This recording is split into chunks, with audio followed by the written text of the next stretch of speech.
From a petty hometown rivalry to one of the most quietly dangerous beefs in Memphis, this story gets way darker than people think. Because before the world ever heard Back in Blood, Pooh Shiesty and Big Boogie had tension simmering in the streets, and it all exploded the day Shiesty went on live and told Boogie straight to his face, "I never liked you." I ain't never liked you, cuz.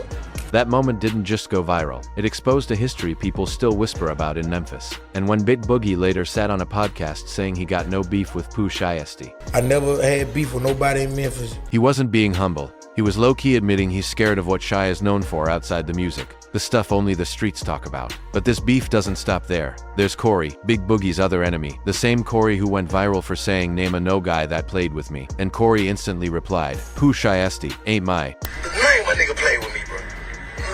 Pooh Shiesty.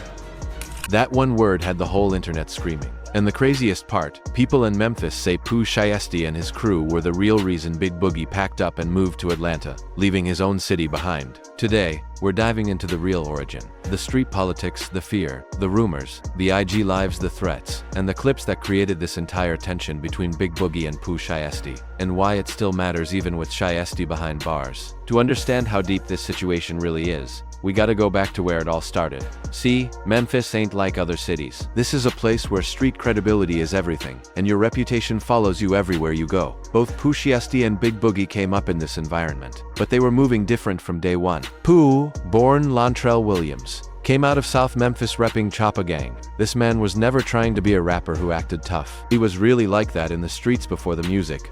By 2020, when he dropped Back in Blood with Lil Durk, the whole industry knew his name, but the streets already knew what type of timing he was on way before that. We're talking about somebody with a real reputation, multiple incidents, and the type of connections that make people think twice before saying his name wrong. His rise in the music industry was meteoric, but it wasn't just because of the music. It was because people knew he was authentic. Every bar he spit about the streets, people knew it was real life, not just entertainment. Big Boogie, on the other hand, was coming up around the same time, grinding hard trying to make it out. He had talent, no doubt about that. His melodic style mixed with that Memphis grit made him stand out. Songs like SMMH and Mental Healing showed he could actually rap and had a unique sound. But here's the thing. In Memphis, talent alone don't protect you. You need the right cosigns, the right people around you, and most importantly, you need to move smart. Big Boogie was trying to navigate the music industry while also navigating the dangerous streets of Memphis. And that's a tightrope walk that very few can manage successfully. Initially, these two weren't enemies. They were just two artists from the same city trying to blow up. There might have even been mutual respect at some point, at least on the surface. But Memphis is a small city when it comes to the rap scene, and eventually paths cross, tensions build, and small issues become major problems. What starts as a misunderstanding or a perceived slight can quickly escalate into something life-threatening. Now, here's where things started getting spicy. The beef didn't jump off over no diss track or album sales. Now, this was way more personal than that. Word started circulating in Memphis that there was tension between the two camps. And in the streets, tension is like a lit fuse. It's only a matter of time before something explodes. The first real public sign that something was off came through social media. You know how it goes. Subliminal posts, cryptic captions, stories that seem innocent but the streets know exactly who they're aimed at. Big Boogie would post something about loyalty. Pooh Shiesty's name would get brought up in comments and folks started picking sides. This is how modern beef develops, fam. It's not always direct confrontation at first. It's subliminals. It's energy. It's the way people move when they're in the same spaces. People in Memphis started noticing that whenever both artists were scheduled to be at the same event, one of them wouldn't show up or they'd arrive at completely different times. The city started talking, blogs started reporting, and the tension began. Neither one was really addressing it directly yet, but everyone could feel that something was brewing beneath the surface. But that's just the beginning though. What really set this whole thing ablaze was when Pooh Shiesty hopped on Instagram Live one night. And let me tell you, this wasn't no regular live session where he's just vibing with fans and playing music. This man was in his feelings. Or maybe he was just being brutally honest. Either way, what he said shook the whole Memphis rap scene to its core.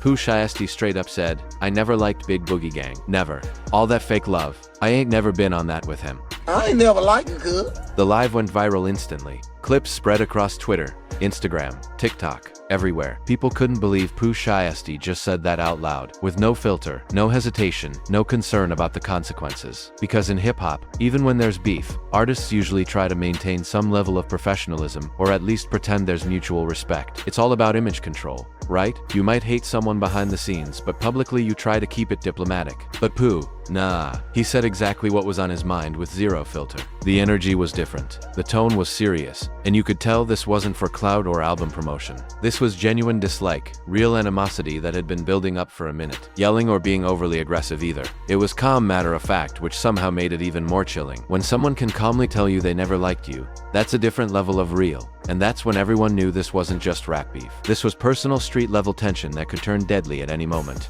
Now what happened next is what really exposed how serious this situation was. Big Boogie ended up on a podcast and the host asked him directly about the tension with Pooh Shiesty. This is where it gets real uncomfortable, fam. Because what Big Boogie said next was something you rarely hear in hip-hop, especially from someone trying to maintain a tough image. Big Boogie basically admitted on camera that he doesn't want beef with Pooh Shiesty. I never had beef with nobody in Memphis. But it wasn't because of music or clout. It was because he's genuinely scared of what Pooh Shiesty is capable of. Let me repeat that. He said he's scared because of what Pooh is known for in the streets. Not intimidated, not cautious, scared. Think about that for a second. This is a grown man, a rapper with his own career and reputation, sitting on a podcast telling the world he's afraid of another rapper. That's not about pride or ego at that point. That's survival instinct kicking in. Big Boogie knows what Pooh Shiesty's name rings bells for in Memphis, and he's not trying to be another statistic in a city that already has too many young black men dying over street beef. He said something along the lines of, "I ain't got no problem with Pooh, man. That ain't the type of situation I'm trying to be in. Everybody know what he about. I'm not trying to go there with him because I know what comes with that." The way he said it, you could see it in his eyes. This wasn't cap. This was real fear. His body language changed. His voice got quieter, and you could tell this was somebody who had genuinely weighed his options and decided that his pride wasn't worth his life. The podcast hosts looked uncomfortable too, because they realized they were capturing a moment that went beyond entertainment. This was a man being completely vulnerable about his fear for his own safety. And honestly, that might have been the smartest thing Big Boogie could have said. Because in the streets, sometimes admitting you don't want smoke is better than trying to act tough and ending up in a situation you can't control. But in hip-hop culture, that admission comes with a serious price. Your credibility takes a massive hit. Other artists start looking at you different and fans start questioning if you're really about what you rap about. The comment section on that podcast interview was brutal. People were calling him soft, saying he should have never done that interview, saying he just ended his own career. But Big Boogie probably looked at it differently. Better to have a career with damaged credibility than to be dead with your street reputation intact. But wait, it gets worse. Because while Big Boogie was trying to avoid problems with Pooh Shiesty, he had whole other issues brewing. There's another Memphis rapper named Corey, and these two had their own back and forth going on. This adds a whole other layer to the story because it shows Big Boogie was caught between multiple beefs at the same time, which is probably the worst position you can be in as an artist trying to navigate Memphis street politics. Now, the situation with Corey was different. This seemed more like typical rap competition beef. Shots and songs, subliminals on social media,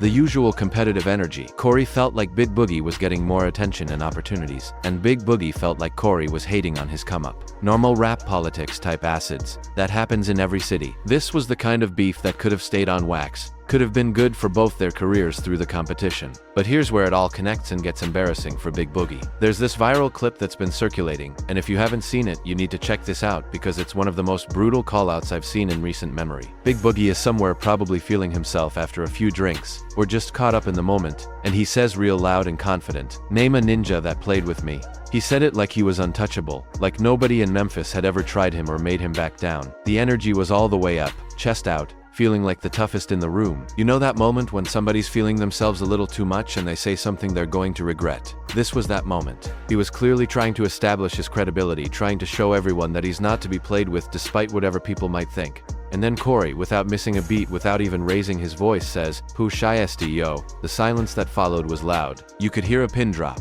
You could see Big Boogie's whole demeanor change in real time. His face dropped. His energy shifted. And suddenly that confidence evaporated. He didn't have a comeback. He couldn't say nothing because Corey just called out the one truth everybody already knew. Pooh Shiesty absolutely played him, made him feel threatened enough to completely switch up his whole approach. And there wasn't a damn thing Big Boogie could do about it. That clip spread like wildfire across every platform. Memes, jokes, reaction videos. The internet had a field day with it. People were clipping it, adding funny sound effects, making TikToks with the Curb Your Enthusiasm theme song. It became one of those moments that defines your career in the worst way possible.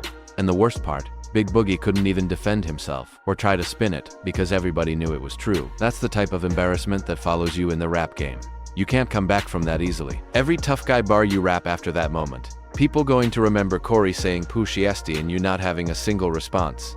Here's where the story takes an even crazier turn. And this is where you really see how deep the fear goes. All this tension, all this beef, all these threats. It got so real that Big Boogie made a major life decision that most Memphis rappers would never make. He picked up everything and moved from Memphis to Atlanta, leaving behind his entire support system, his family, his friends, everything he knew. Now, artists move cities all the time for various reasons. Better opportunities, studio access, networking with bigger artists and producers. Atlanta is the mecca of Southern hip-hop. So, on paper, it makes perfect sense for an up-and-coming rapper to relocate there. But let's keep it 100. Big Boogie didn't move to Atlanta for the music scene or better opportunities. He moved because Memphis became too dangerous for him to stay. And the reason Memphis became too dangerous: Pooh Shiesty and his gang. This ain't speculation, fam. People close to the situation, people in Memphis who know both camps, confirm that Big Boogie felt like his life was in genuine danger. When you're beefing with somebody who has real street ties, who has people willing to move on your behalf at any moment, and who has a reputation for not playing games, you either stand your ground and risk everything, or you remove yourself from the situation entirely before it's too late. Big Boogie chose self-preservation. He chose Atlanta. He chose to leave his city, the place he grew up, the place that made him who he is as an artist, because staying meant potentially losing his life. That's how serious this got. This wasn't about running from a rap beef where people go back and forth on songs. This was about getting out before things escalated to violence, before he became another Memphis homicide statistic. And you know what's crazy? Even after moving hundreds of miles away, the situation still followed him like a shadow. Social media, don't forget. The internet, don't forget. Every time Big Boogie posts something on Instagram, there's comments about Pooh Shiesty. Every time he does an interview promoting new music, somebody asks questions about why he really left Memphis. Every time he tries to establish himself in Atlanta, somebody brings up that Corey clip, or the podcast where he admitted he was scared. The man literally can't escape it, no matter how far he runs. Look, at the end of the day, this situation is deeper than entertainment or internet drama. Big Boogie might have lost serious street credibility and his reputation took a major hit, but he's still alive and breathing, still making music. Pooh Shiesty maintained his tough reputation and nobody questions his credibility. But he's sitting in a cell facing decades in federal prison. So, who really won? That's the question we got to ask ourselves. Drop your thoughts in the comments below and let me know what y'all think. Stay safe out there, y'all. Memphis is different.